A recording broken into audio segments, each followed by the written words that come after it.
Hey, on this episode of the Juicebox Heroes, we've got Garrett Greene with the Sugarland Space Cowboys talking some minor league baseball, y'all. Let's go.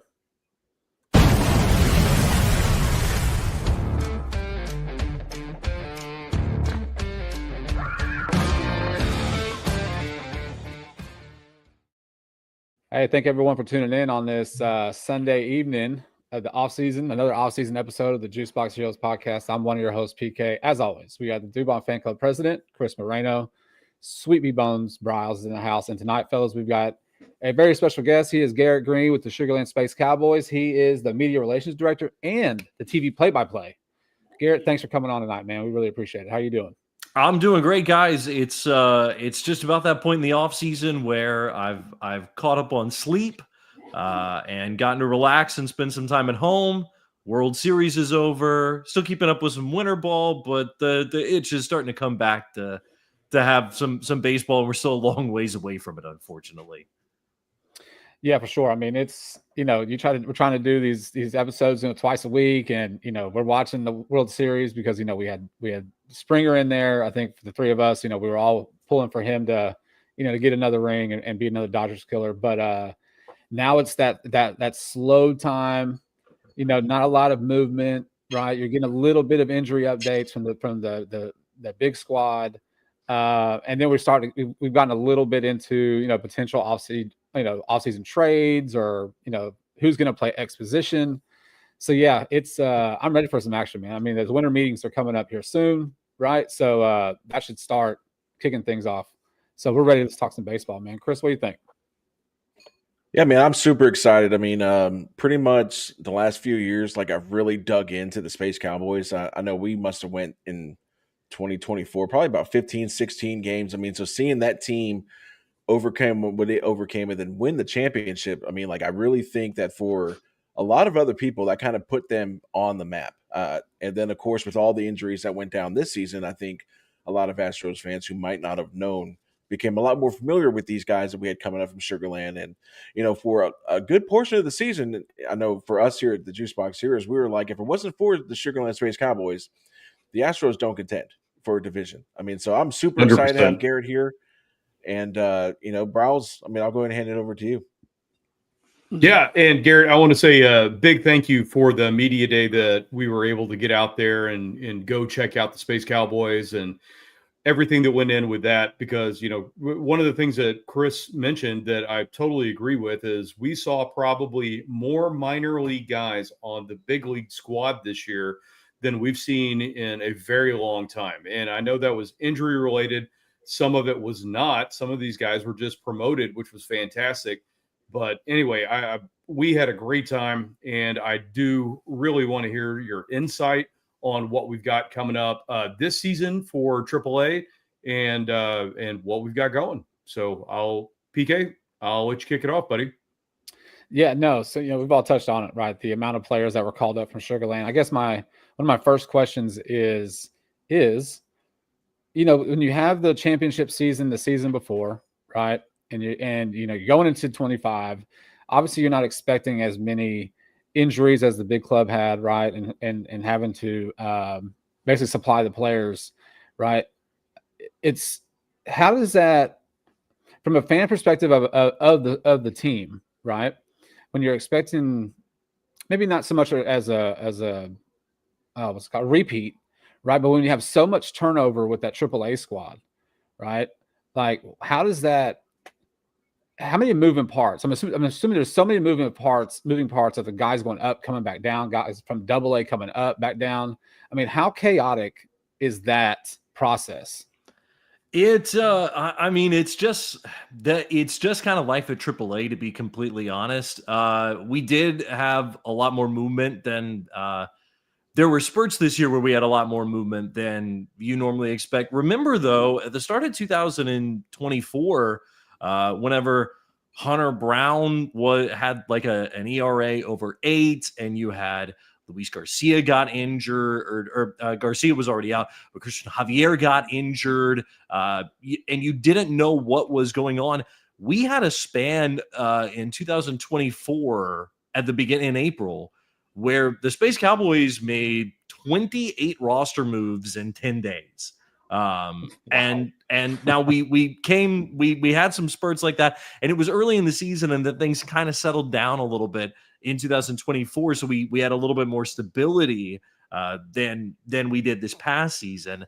But that's just part of the gig. And at the end of the day, it's the same way, I think, at every level of the minor leagues, where whenever you have a player that is performing well, if you're not in the major leagues, you're just counting the days until you're probably going to lose that player. Because if someone's lighting it up at AAA, the old saying is, like, you can hit your way to the next level, and certainly you can pitch your way to the next level as well.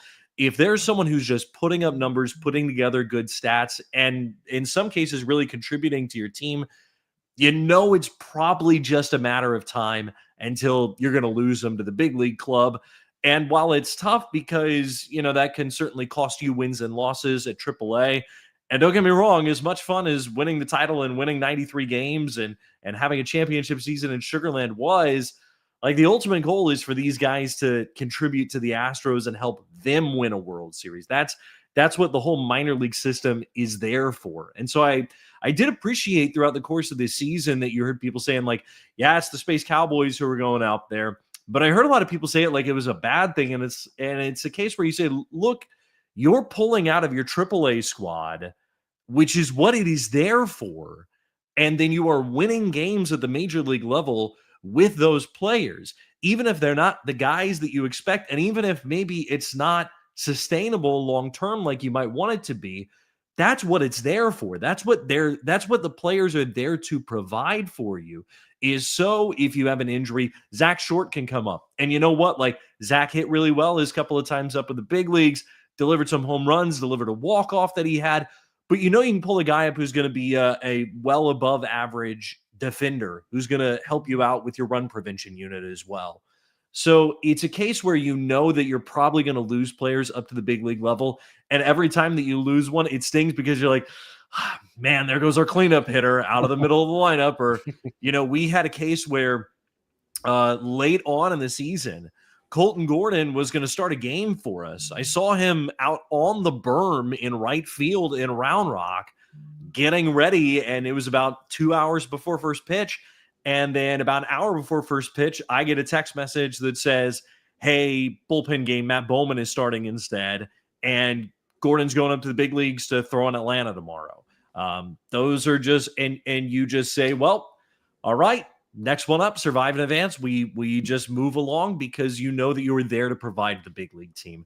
But it is chaotic. We made, I think it was like 240 some odd roster moves this season, all things considered, in a 150 game schedule. And we weren't even the worst one in the Pacific Coast League. We have amongst all the media relations managers, every year they used to have a physical trophy. I think it got lost in the 2020 season. But we literally all get in an email chain and all say how many roster moves each of us made, and we award a winner. And I think Round Rock made over 300 roster moves this season. Oh my God. Which, I mean, that's easy math. That's about two a game if you're doing that. But we had a day this year that they made cuts after the draft. We made 10 roster moves in one day this season. So it's just kind of par for the course. But it was a shock going from AA, where your roster is a lot more stable because those guys are coming up through the minor leagues and they maybe want to give them a little bit more time in a spot than if you are at AAA. Because I think in AA we averaged about 90 to 100 roster moves this season. So you're more than doubling that when you get up to the AAA level. Nice. I'm glad you brought up the Dodger killer, Zach Short. I'm so glad you brought him up. Absolutely. You know what I mean? So, Chris, what do you got? I know this is so, like, Garrett. Look, Chris is our minor league connoisseur, right? Aficionado. Heck yeah. Right. Yeah, he's our go-to guy. So I know he's got a lot. Yeah, I mean, so I got a couple questions, and I'll just ask one because I'm sure everybody wants to get their question in. Coming from, you just said that the Space Cowboys' main goal is to, hey, let's let's get the players ready so that when they get the call up, they can contribute to the Astros and, again, hopefully help them win the World Series. Was the expectation going into this season, coming off a championship season, was there a little bit of, hey, we have the team? I mean, that team in 24, I mean, that team was crazy. Like, I mean, you had like seven guys in that lineup with 20 plus home runs. Or is your approach, is the team's approach still, hey, let's get these guys ready for when they make that call, they can contribute at the MLB level? I mean, this is what I love about Mickey's story, who's our manager, is that Mickey wants to win every day. He believes in development. I want to make that very clear. It's not a case where he says, forget development, like we're just here, but he wants to win every single game, and he's trying to win every single game that we play. So heading into the season, first blush, you felt pretty good about what we were going to be able to do in Sugarland, because you figure, okay, we were going to have probably AJ Bluebaugh, maybe Ryan Gusto, Colton Gordon at the front end of your rotation. We figured we were going to have Miguel Uyola stepping into a legitimate fourth spot, and then we'd be able to fill out that fifth spot in the rotation. The question was always going to be the bullpen, because that's what really stood out in that 2024 season, is that it manifested in the AAA championship game in 2024. Gordon got 3 innings, and then it was Nick Hernandez for the 4th, Ray Gaither, who got released this year but had like a sub-3 ERA in AAA. He won the June Player of the Month for the Astros at the upper minors this season for what he was doing. But he had the 5th. Logan Van Wy had the 6th. Forrest Whitley had the 7th. Luis Contreras had the 8th, and Wander Suero had the 9th, and that didn't even include Rafael Montero, who was in our bullpen at the end of last season. But you figured that, I mean, Suero obviously goes on to go pitch in the Atlanta system, and he pitches for the Mets this year, so you lose that. We knew that Whitley wasn't going to be with us because he obviously was going to be out of options, and we figured he was going to be contributing at the major league level. Brian King was a guy that was a big piece of our bullpen in the first half. We knew he was going to be up with the Astros. I don't know if I had him being the 7th inning guy. I had him being a leverage reliever, but I think he showed how he stepped into that role. Caleb Ort contributed in a big way as well for us whenever he was there in 2024. So we knew that figuring out the bullpen pieces was going to be interesting. And then from a lineup perspective, putting it together again, no Pedro Leon kind of hurt us this season, actually. Like, I don't think that people understand how good of a year Pedro Leon had in 2024 and how he just got completely derailed by injuries. And I think that there's a reason that of all the guys that the Astros put on waivers at the 40-man deadline, there's a reason that Leon's the guy that got picked up by the Orioles, which I'm very happy for him. Like, he still has 2 more option years left as well. They didn't use an option this season because he was never activated off the IL. He was on the 60-day IL all season. So not having him hurt us. So you go into the season thinking like, well, we've got some pieces, and we think we're going to be in a good spot. And to Sugarland's credit, they were right there. Very end of May, we had a game that got rained out on Memorial Day, so that was about 3 weeks left in the season. We're playing Las Vegas, who was in first place, and if we would have won that game, which we'd won 3 out of 5 against them that week, if we won that game, we're 1 game back with like 2 or 3 weeks left to go in the first half. But then at that point, Shea Whitcomb goes up, Jacob Melton goes up, a couple of other bullpen guys, a couple of starters go up. Colton Gordon had just gone up. So that's where it manifested that, yeah, we didn't quite have, Brandon Walter goes up. He had been big for us in the month of May as well. So that's where, the pull of the big league team kind of, I hate to say the phrase like torpedoed our chances to repeat, but I also figured AJ Bluebaugh doesn't need to be here the whole year. Like, Shea Whitcomb doesn't need to be here the whole year. If Leon had been healthy, I think he would have gotten a shot at the big league. So you're thinking you have a chance to maybe repeat, but if all the guys who were big contributors for you the previous year put up big seasons again, then they're absolutely not going to stay at AAA. It's wild. It's wild to hear all those names. Like I'm just sitting back, just listening to you. I'm just hearing all those names that you're throwing out from the 24 campaign, and it's like all those guys played on this team like this year, right? Yeah. And like contributed. I mean, it's I get it. That's its job, but like I'll be perfectly honest with you. Up until this podcast, really, I I really didn't pay much attention, to the minors, right? It's always, for me personally, it was just more just major league squad. But in doing this now, we have someone like Chris who really enjoys the minor leagues as well as the big squad. And so, we talk about it, fairly often. Then to have someone like you on here, it's just really cool to hear, just like, again, you hear all those names of those players that were huge factors for, Sugarland to win that PCL championship in 24, but then the following season, those guys made contributions to the big league squad. Like Brian King was perfect example, right? I never heard of the guy until this year, and he's our 7th inning guy, right? And like, for me, it's coming out of nowhere, but for guys like you, and other listeners, right, that have, a little bit of following with the Sugarland squad, then, know who he is. And so the Pedro Leon, Chris is a big proponent of Pedro Leon. Like, we talked about it a lot, especially coming into spring this year, where like this was his time to, to make a move, right? Because he had been putting up good numbers down in AAA. And you're perfectly right. I mean, it was the injuries. The injuries always kept him down, and it's sad. I mean, we talked about it last week that Baltimore picked him up, right? So I hope that he can stay healthy over there and fulfill the, the path that he's supposed to be on. I hate to see him go, right? Because he's been down there for a minute, but just the injuries, man. Like, it's hard to overcome those injuries. Well, and I also think that, unfortunately, like, he kind of becomes redundant. The Astros don't need another right-handed bat in their lineup. They're looking for left-handed bats. And then there's always a new wave of guys that are coming up underneath you. And especially now, something that I don't think people think about as much either is with the reorganization of the minors after the 2020 season that got canceled. Minor league rosters lost the ability to hold on to like 35 extra guys. So typically you might have been able to say, well, let's give Leon one more season and let's see what it can ultimately do for us. But you have your next wave of draft picks that come in, and you have to find space in your organization for those guys. And so they're just casualties that come. I understand why the Astros did it. I'm with you guys. I'm certainly rooting for him in Baltimore, because the thing that I don't think enough people knew about Pedro, probably because language is a little bit of a barrier with him being from Cuba and primarily speaking English, is just how good of a guy Pedro was. He was incredibly well liked in the clubhouse. Very, very thoughtful, very considerate, a real caring guy. Always just had a good attitude as well, and an incredibly hard worker.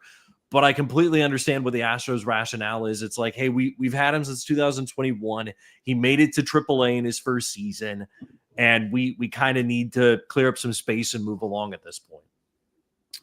Yeah, agreed. Roz, you got anything, bud? Yeah, so you've brought up a ton of names I think that most Astros fans now are really familiar with. So, and we've got a lot to shake out between now and the beginning of the season next year. But is there anybody that Astros fans should particularly keep their eye on, or anybody that you think we might be seeing in an Astros uniform coming up here at the beginning of the season, possibly being a standout in spring training or anything like that? Yeah, I think that, the easy answer would have been Zach Cole, but he obviously got up and made his presence known at the very end of the season. I think that Jacob Melton is going to surprise some people next year. Obviously, he got derailed by injuries this season. He had the back injury that he came into spring with. Looked like he re-aggravated it at the end of spring training, so that's why he was kind of in and out of Sugarland's lineup at the start of the year. He has the ankle injury that hobbled him at the major league level as well. And I haven't talked to guys about this to get exact confirmation for it. But when players come back from injuries, I don't think that it is always that they are 100% healthy.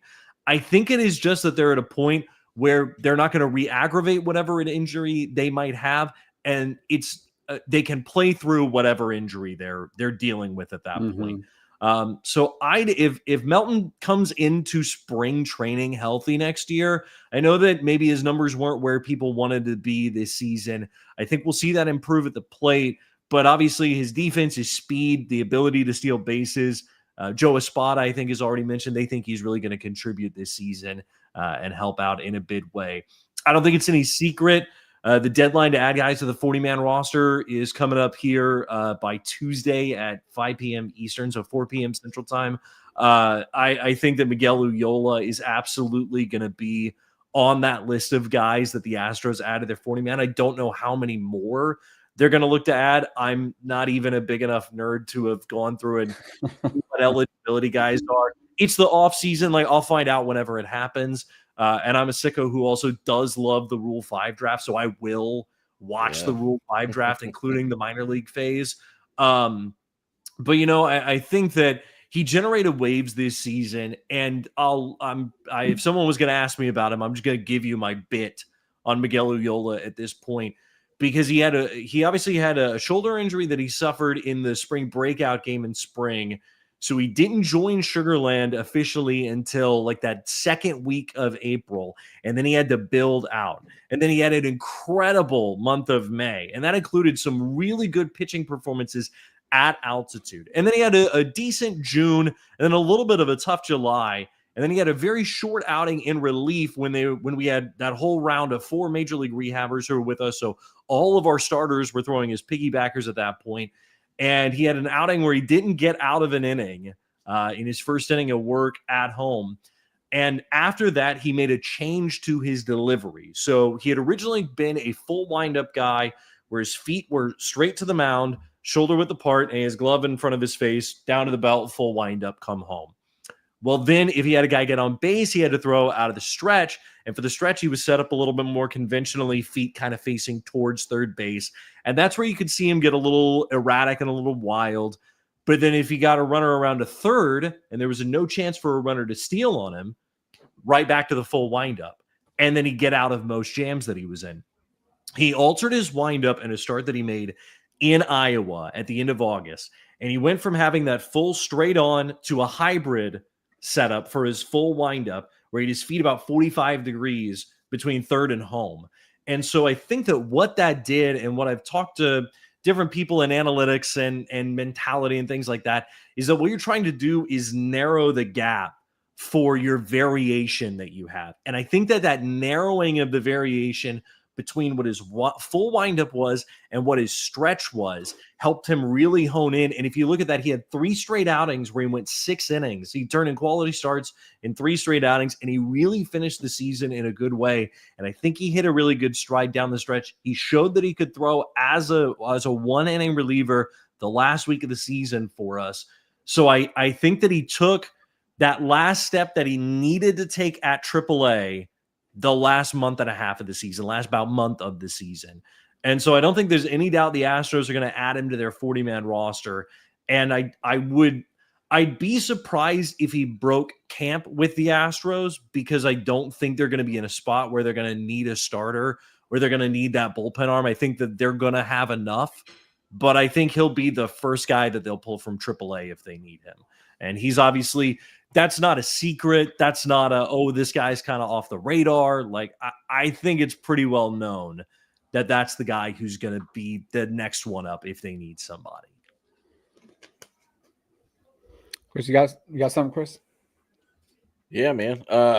So with all the guys coming up from the Space Cowboys up to the Astros, we did get to see some guys come up from AA up to AAA.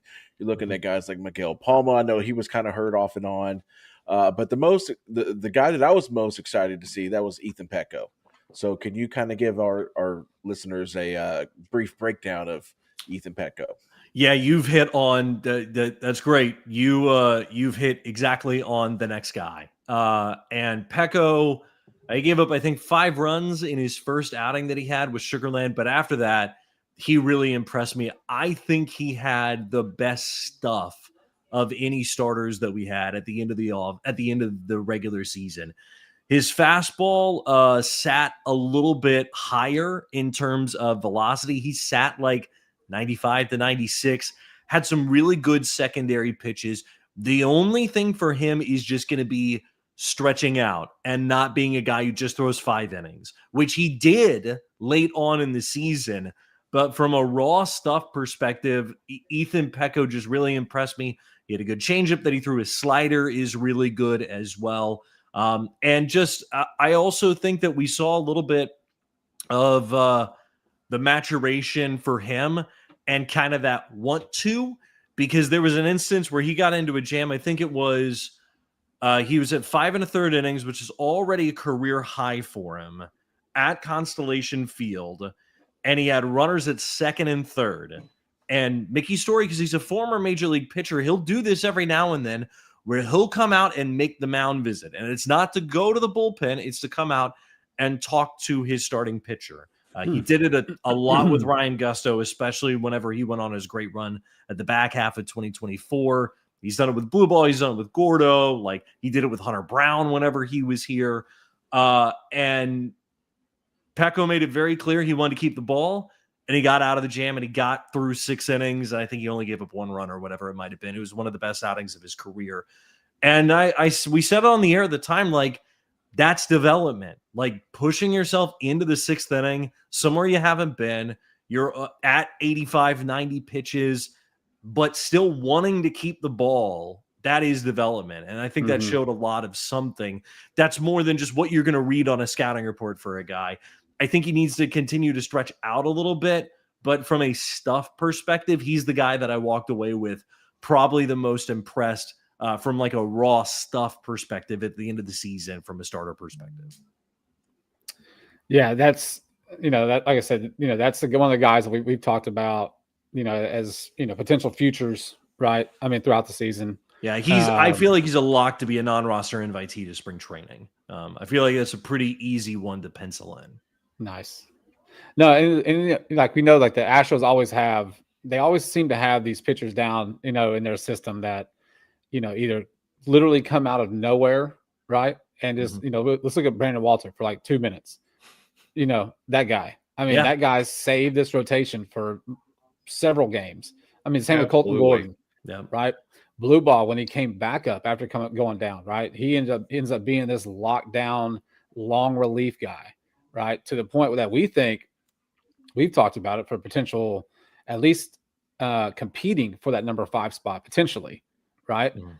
Just because of what he did after getting shelled in his first outing, to go back down, to come back up, and it seemed like he was throwing a little bit faster, a little bit harder when he came back up, and then he was just nails. We got a few more minutes. Let's go ahead. One more thing for him. All right, this is going to be pretty short, I would imagine. You were talking about Mickey Story being unconventional, how, he's going to the mound on that first visit to, your starting pitcher before he gets pulled or anything like that, just to have a break.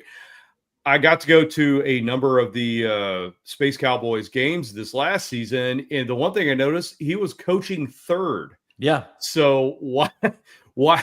Dude, welcome to the minor leagues. Welcome to the minor leagues. That's the way it is. I was like, at AAA, why don't we have a third base coach? And instead, our managers out there at third, waiting the guys in. So, I won't take too long because I realize I've gone way too long on some of these answers. I've talked to Mickey about that. It's kind of a 3-pronged thing. First of all, in the minors, there are plenty of managers who they still are the third base coach. So that is just kind of a norm. I think that like John Russell, who has been a major league manager and is the manager in Tacoma, and he's 70 something. Like, you're not going to see him over at third base. But it is still a norm in the minors. 2, I know that Mickey likes doing that still, because you see a lot of times that the next step up for minor league managers is to go up and be a base coach at the major leagues. So that is still practice. I saw Tommy Watkins, whenever he was the AA manager for Chattanooga, he goes up and turns into the third base coach for the Minnesota Twins.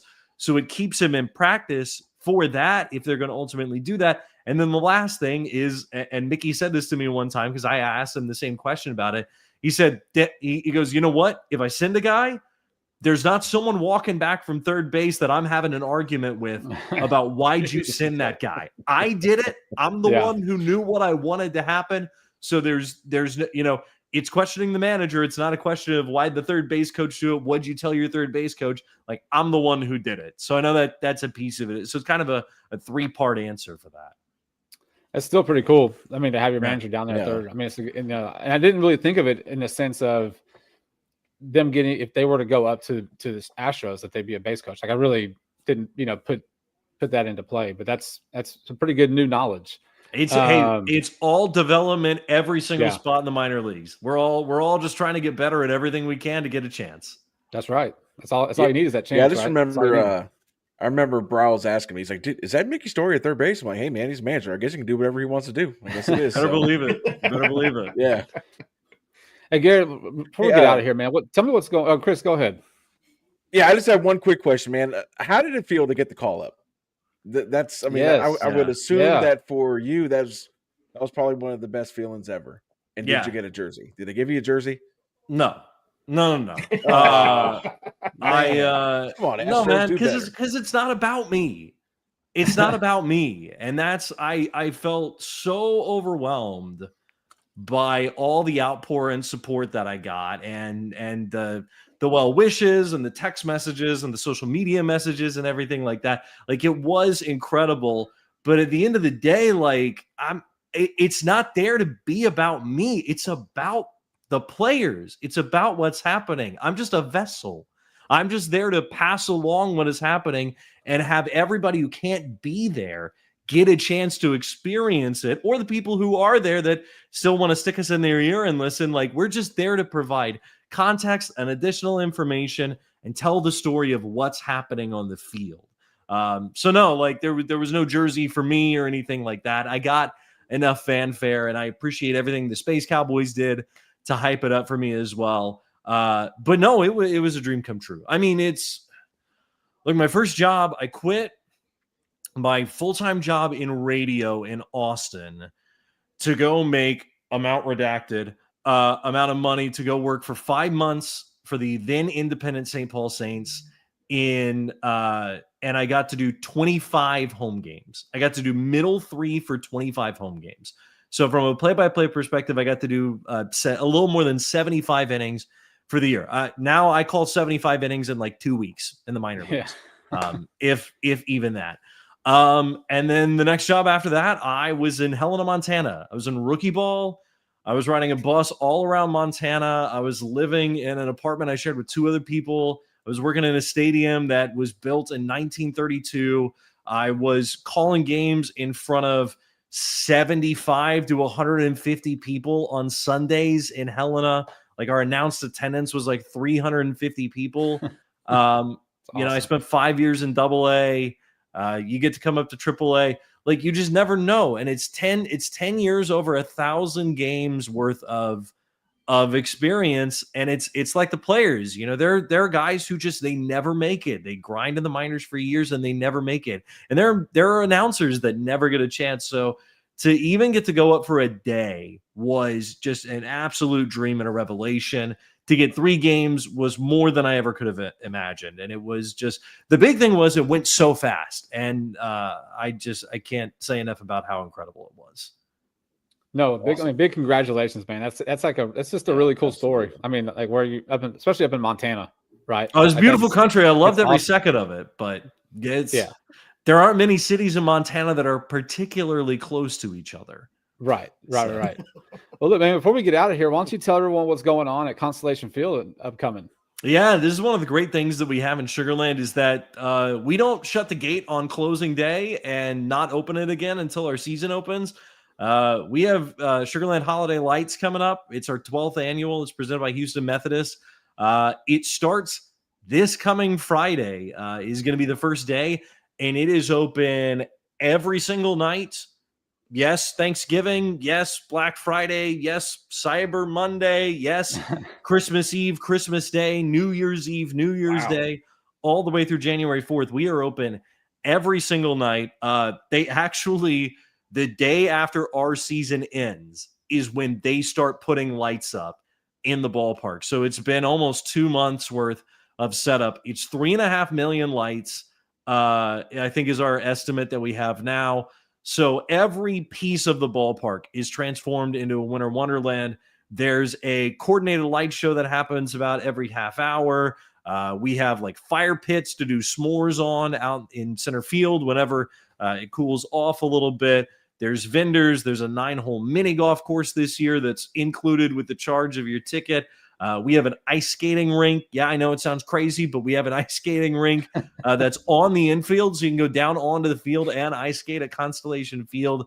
And it's very affordable, so I can't recommend it enough.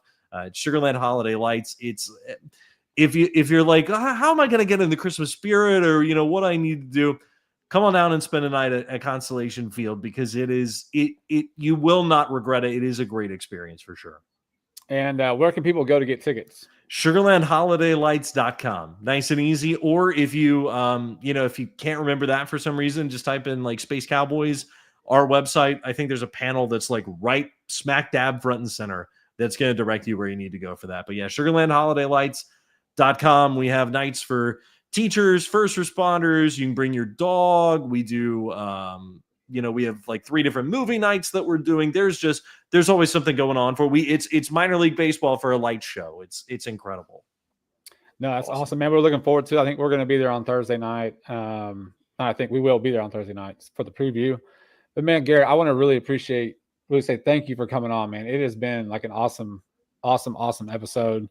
I hope you come back and do it again with us soon. Maybe we get after spring, getting close to the beginning of next season.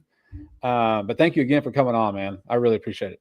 You got it, guys. I'll leave you with one more note here, because I had to look this up. I agree with you about AJ Blueball. And I know people are going to ask about durability. AJ's thrown 223 and 2/3 innings in the minor leagues the last 2 seasons combined. He threw 124 in 2024, and he threw 99 this last season.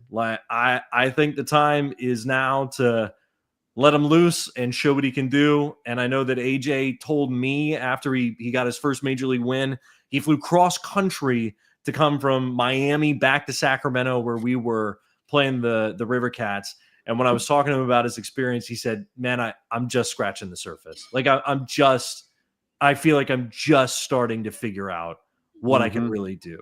And I think Astros fans should be really excited about that. But thank you guys for having me. It's been a blast. Absolutely, man. Guys, you want to say anything before we get out of here? No, man. Like I said, I'm like a kid on Christmas morning already. Just deep diving more into the Space Cowboys and minor leagues. Like I said, hey, absolutely, thank you for taking the time to hang out with us, and you are always welcome. Just let me know when you want to book it, and we'll book it. You got it, guys. Well, sweet. This is going to be the end of this episode. I think we're probably going to be off on Thursday. I would assume, since we have plans, but for sure we'll be back on Sunday. Another episode for the off season. Until we get out of here, I hope you guys have a great rest of your Sunday evening. Have a fantastic week. Until then, I'm PK. That's Chris. That's Bryles. And thanks again, Garrett, for joining us. This is the Juice Box Heroes. Good deal.